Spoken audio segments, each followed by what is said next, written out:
नमस्कार दोस्तों, मैं विष्णु कुमार आप सभी का अपने YouTube चैनल के इस वीडियो पर हार्दिक स्वागत करता हूं। दोस्तों, आज के इस वीडियो में हम लोग दूरी और चाल से संबंधित धारा वाले प्रश्नों को सोल्व करने वाले हैं। दोस्तों, मैंने यहां पर जो दो ठो प्रश्न लिया हुआ है, ये दोनों के दोनों प्रश्न धारा की चाल से संबंधित है। आप लोगों ने ऐसे प्रश्नों का सॉल्यूशन भी किया होगा, लेकिन आज के इस वीडियो के माध्यम से मैं आप लोगों को ऐसे प्रश्नों का सॉल्यूशन शॉर्ट तरीके से सोल्व करना सिखाऊंगा।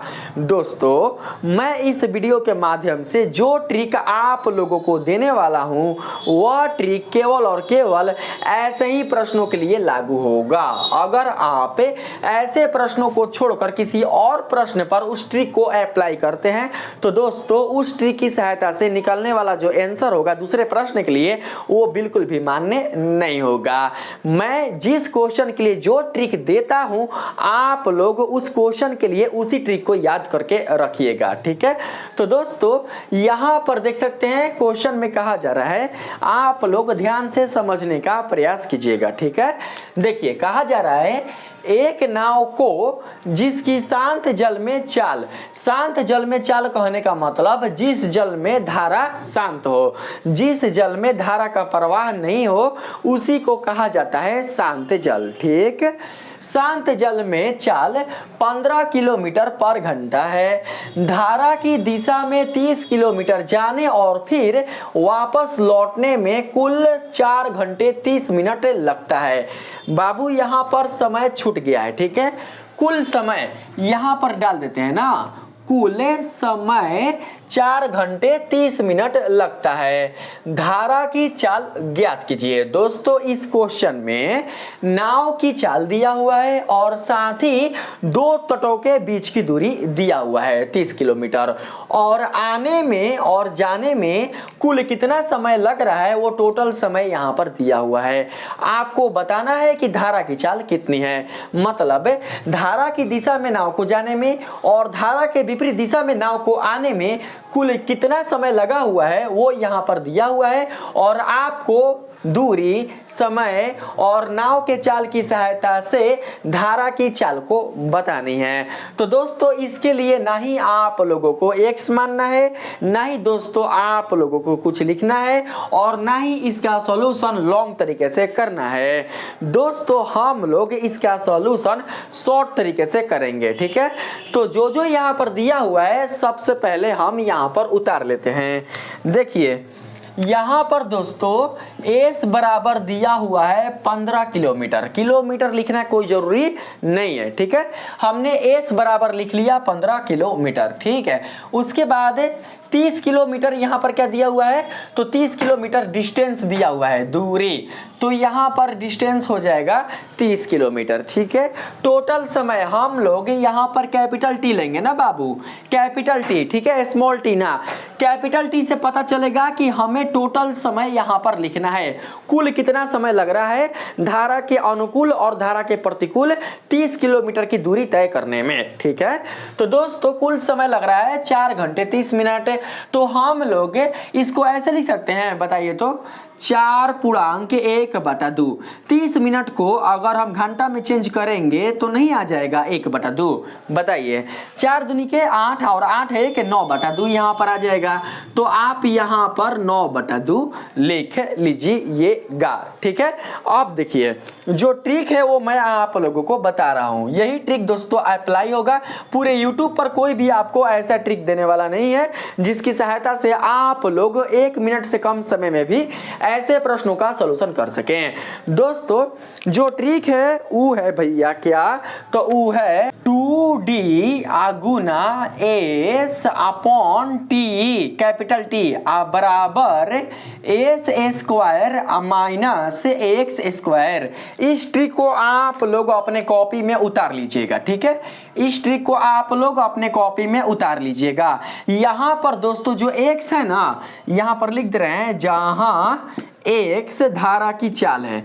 हमें धारा की चाल बतानी है, तो जो एक्स आप यहाँ पर देख रहे हैं ना दोस्तों, यही एक्स धारा की चाल है। तो लिख सकते हैं जहाँ एक्स धारा की चाल है, ठीक है, ऐसे लिख लेंगे ना, जिससे कि आप लोग बिल्कुल भी भूल ना कर सके। है तो पते है, एस मतलब स्पीड, स्पीड यानी नाव का स्पीड, ठीक है, चाल, और डिस्टेंस मतलब दूरी, ये तो पता ही है, इसको लिखने की कोई भी जरूरत नहीं है। साथ ही कैपिटल टी का मतलब होता है टोटल समय। अगर लिखना चाहते हैं तो आप लोग लिख सकते हैं टी बराबर कुल समय, ठीक है, दूरी तय करने में लगा कुल समय। आप लोग ऐसे भी उतार सकते हैं, ठीक है, हम लिख दे रहे हैं। आइए इस ट्रिक की सहायता से हम अपने क्वेश्चन के सही ऑप्शन तक पहुंचने का प्रयास करते हैं। तो कुछ नहीं करना है, बस हमें यहाँ पर D के स्थान पर मान लिखना है। D के स्थान पर है 30, तो यहाँ पर 30 लिखेंगे, गुना S के स्थान पर है 15, तो यहाँ पर 15 लिखेंगे, बटा क्या है कैपिटल T यानी टोटल समय, तो हम टोटल समय लिखेंगे 9 बटा में 2 बराबर क्या है भैया, S square minus x square. S कितना है 15, तो 15 का यहाँ पर स्क्वायर करेंगे और यहाँ पर हो जाएगा माइनस एक्स स्क्वायर। बस सोल्व करते हैं दोस्तों, 9 बटा 2 है ना, तो 2 ऊपर चल जाएगा, तो क्या हो जाएगा, ये वाला क्या होगा बताइए, 2 ऊपर जाएगा तो ये हो जाएगा 4 आगुना 30 आगुना 15, अब बटा में कितना हो जाएगा, तो 9 हो जाएगा ना। अब बराबर 15 का स्क्वायर कितना होगा, चाहे छोड़ दीजिए, अभी 15 का स्क्वायर आप पे मत कीजिए, ठीक है, ऐसे ही रहने दीजिए। कटाइए, कटेगा, यहाँ पर कट सकता है, देखिए तितरी के 9, 3 पचे 15, 3 दहिया 30, आप कटेगा नहीं कटेगा, तो क्या बचेगा बाबू, 10 पचे 50, और 50 को हम यहाँ पर 4 से गुणा करेंगे तो क्या हो जाएगा, 50 को 4 से गुणा करेंगे तो हो जाएगा 5 चौके 20 आएगो 0 यानी 200, ठीक है। आप बराबर में क्या हो जाएगा, 15 का होल स्क्वायर, डायरेक्ट ऐसे लिखिए ना, डायरेक्ट ऐसे लिखिए 200 बराबर 15 का स्क्वायर कितना होता है 225 minus x square, minus x square इधर आएगा तो हो जाएगा एक्स, इसके ऊपर स्क्वायर है तो उधर भेज देंगे तो हो जाएगा अंडर रूट, होगा ना बाबू, स्क्वायर है तो हम इधर भेज देंगे तो हो जाएगा अंडर रूट। अब देखिए जब माइनस एक्स स्क्वायर इधर आया तो 200 उधर जाएगा ना, तो हो जाएगा 225 माइनस 200, 225 में से 200 जाएगा, कितना बचेगा, तो दोस्तों बचेगा 25, 25 को जब हम तोड़ेंगे, प्लस माइनस दे देते हैं, 25 को जब हम तोड़ेंगे मतलब इसका वर्गमूल निकालेंगे, वर्गमूल तो क्या निकलेगा, +5 और -5 पे निकलेगा। तो दोस्तों यहाँ पर जो माइनस चिन्ह वाला जो संख्या है ना, इसी को हम लोग इस क्वेश्चन के लिए आंसर बोलेंगे। अरे प्लस माइनस छोड़ो ना, उतना लगाने की कोई जरूरत नहीं है। इस संख्या का कोई एक है ना वर्गमूल निकलेगा कि दो निकलेगा, बताइए, एक है ना निकलेगा। तो दोस्तों 25 का वर्गमूल होता है 5, इसलिए धारा की चाल हो जाएगा 5 किलोमीटर पर घंटा, 5 किलोमीटर पर घंटा। मुझे उम्मीद है कि आप लोगों को समझ में आया होगा। अगर आप लोगों का कैलकुलेशन काफ़ी फास्ट है तो आप लोग इतना लंबा भी लेकर नहीं जा पाइएगा, आप लोग उतने में निपटा दीजिएगा, 2 चल जाएगा ऊपर, 15 हो जाएगा 225, यहीं से कटा सटा के तुरंत अपना आंसर ले आइएगा। हम समझाने के लिए इतना लेकर चले हैं ताकि आप लोगों को अच्छे से समझ में आ जाए, जिससे कि आप लोग किसी भी कॉम्पिटिटिव एग्जाम में अच्छा करके बेहतर करके आ सके, ठीक है दोस्तों। अगर आप लोगों को लग रहा है कि यह आंसर रॉन्ग है, गलत है, तो भाई मोरे आप लोग अपने ही तरीके से इस क्वेश्चन के सॉल्यूशन को कीजिएगा। अगर धारा की चाल 5 किलोमीटर पर घंटा नहीं आएगा तो आप जो कहिएगा वो हम करने के लिए रेडी हैं। अर्थात अगर आपको हमें गाली भी देना होगा तो दे सकते हैं, आप हमें जो सुनाना चाहते हैं आप हमें सुना सकते हैं। दोस्तों यहीं पर एक और क्वेश्चन की बात करते हैं जो कि सेम टू सेम इसी के जैसा है। तो दोस्तों ये भी बनेगा किसकी सहायता से, तो ये भी बनेगा इस ट्रिक की सहायता से, ठीक है। तो हम मिटका कर उस प्रश्न को सोल्व करते हैं। क्वेश्चन में बाबू समझिएगा, क्वेश्चन में क्या कहा जा रहा है। क्वेश्चन में कहा जा रहा है एक नाव जिसकी चाल शांत जल में 11 किलोमीटर पर घंटा है, धारा की दिशा में 12 किलोमीटर जाने और फिर धारा की विपरीत दिशा में मूल बिंदु तक लौटने में 2 घंटा 45 मिनट का समय लेती है, धारा की चाल ज्ञात करें। तो भैया क्या क्या दिया हुआ है उसे हम उतार लेते हैं। एस दिया हुआ है कितना, तो 11 किलोमीटर पर घंटा, तो यहाँ पर सिंपल 11 लिखेंगे, ठीक है। ये 11 किलोमीटर पर घंटा क्या है, तो दोस्तों नाव की चाल है, किसमें, शांत जल में ना। आगे बात करते हैं 12 किलोमीटर क्या है, तो दोस्तों 2 तटों के बीच की दूरी है, ठीक है। तो हम यहाँ पर d बराबर 12 ले लेंगे और टोटल जो समय है t वो दिया हुआ है 2 घंटा 45 मिनट।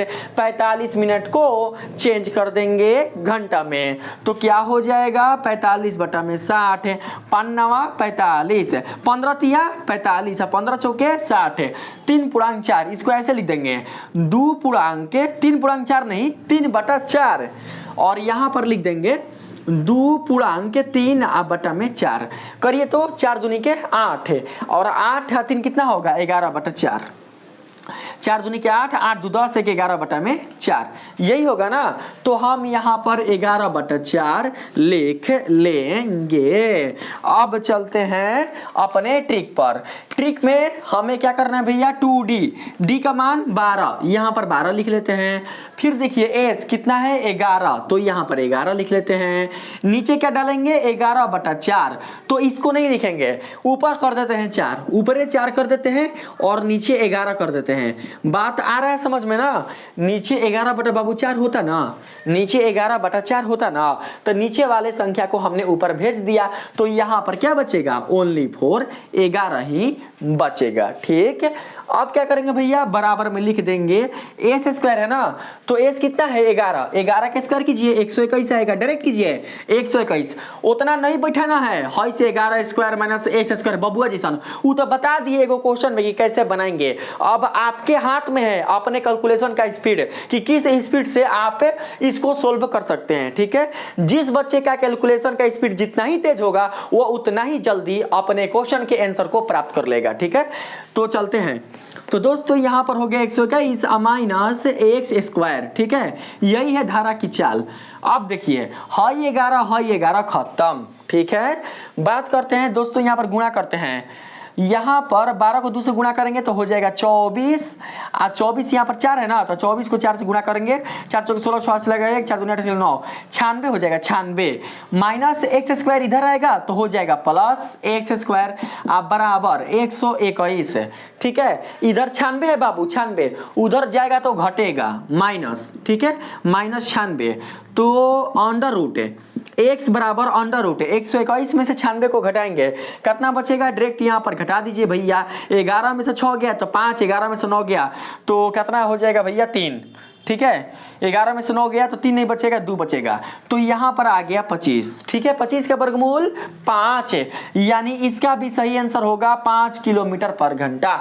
इसमें धारा की जो चाल होगी वो होगी 5 किलोमीटर पर घंटा। देख लेते हैं कोई गलती नहीं ना है।